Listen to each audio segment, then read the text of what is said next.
নিজের খেয়াল রাখে বাবু। দাদা অনেকেই তো ঘুরে বেড়াচ্ছে অন্যভাবে,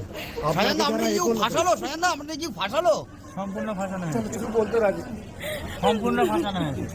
কারা কারা কারা কারা আপনাকে এরকম করে? চুপ করেন ভাই কে দেবে, ভাই কে দেবে? বাবু বাবু বাবু মন খারাপ হয়ে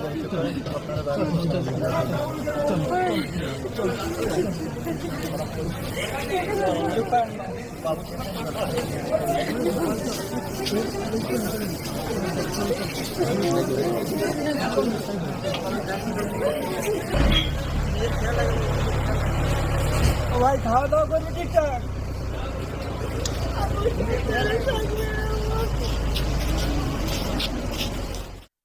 বলে না, পাপ করলে পাপের ফল ভোগ করতেই হবে। আজকে দেখছিলাম যে শেখ শাহজাহান একসময় বেতাজ বাদশাহ ছিল সন্দেশখালীর, তাকে আজকে পিজন ভ্যানে যখন তোলা হয় তার চোখ দিয়ে জল গড়াচ্ছে, অর্থাৎ কাঁদছে সে। একসময় এই সন্দেশখালী মহিলারা কাঁদছিলেন, আজকে দেখতে পেলাম যে শেখ শাহজাহান তিনি কাঁদছেন।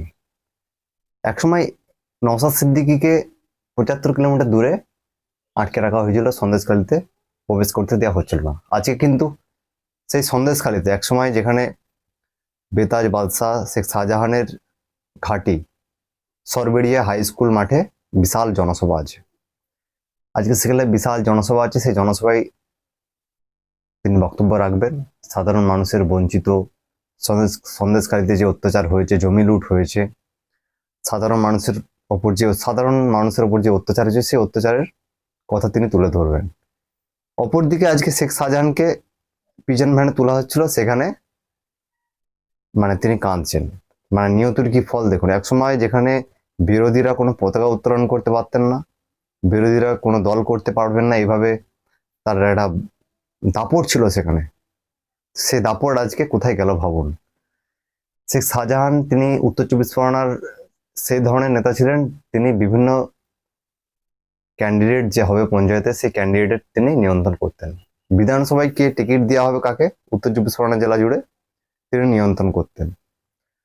তো সেখানে আজকে তার এই অবস্থা। ভাবুন আগামীতে যেখানে যেখানে এই রকম অত্যাচার হচ্ছে, বিশেষ করে শওকত মোল্লা বাহিনী বা অন্যান্য আরো বিভিন্ন বাহিনী আছে তৃণমূলের নেতারা, তো আগামীতে আপনারা ভাববেন না যে আমরা পার পেয়ে যাব। শেখ শাহজাহানের মতো নেতা যদি এরকম অবস্থা হয়, আগামীতে আপনাদেরও সেই ধরনেরই অবস্থা হবে। শেখ শাহজাহানের মতো চোখের জল ফেলতে হবে। কারণ এই সন্দেশখালীতে যেভাবে অত্যাচার করেছিল বিভিন্ন কর্মীদের ওপর, বিরোধী দলের ওপর, জমি লুট করা থেকে শুরু করে বিভিন্ন মা বোনেদের উপর যে অত্যাচার, রাত্রিবেলায় পার্টি অফিসে ডাকা থেকে শুরু করে বিভিন্নভাবে যে করা হয়েছিল, আজকে তার ফল ভুগতে হচ্ছে। ক্ষমতা চিরদিন কারো হাতে থাকে না। কেউ ভাববেন না যে আজীবন আমার হাতে ক্ষমতা আছে বলে আজকে যা খুশি তাই করব। সংবিধান মেনে কাজ করুন, আইন মেনে কাজ করুন, সাধারণ প্রতিবেশীর সাথে মিলেমিশে থাকুন। কিন্তু আজকে যদি তিনি দাপট না দেখাতেন, আজকে তাকে জেলে যেতে হতো না। তো আজকে দেখা যাক, সেই সন্দেশখালীতেই কিন্তু নওশাদ সিদ্দিকী আসছেন, তার সভা আমরা দেখব, তিনি কি বার্তা দেন। এটাই কিন্তু চোখ ফিরে সবাই তাকিয়ে আছেন যে সন্দেশখালীতে বিরাট জনসভা আছে নওশাদ সিদ্দিকীর। একসময় যাকে 75 কিলোমিটার দূরে আটকে দিয়েছিল, সন্দেশখালী তিনি যেতে পারেননি। আজকে নির্বাচনী জনসভা, অর্থাৎ বসিরহাট যে প্রার্থী আখতার রহমান বিশ্বাস, ইন্ডিয়ান সেকুলার ফ্রন্টের প্রার্থী, তার সমর্থনে বিশাল জনসভা আছে সেই সন্দেশখালীতে, যেখানে একসময় দেখা গিয়েছিল যে বেতাজ বাদশাহ শেখ শাহজাহানের দাপট ছিল। সেখানে মা বোনদের উপর যে অত্যাচার ছিল, তারা আন্দোলন করেছিলেন। সেই আন্দোলনের ফলে আজকে শেখ শাহজাহানকে জেলে যেতে হচ্ছে। আর ঠিক সেখানেই নওশাদ সিদ্দিকী সভা করবেন। দেখবো আজকে তার সভা কি, তিনি কি বলেন।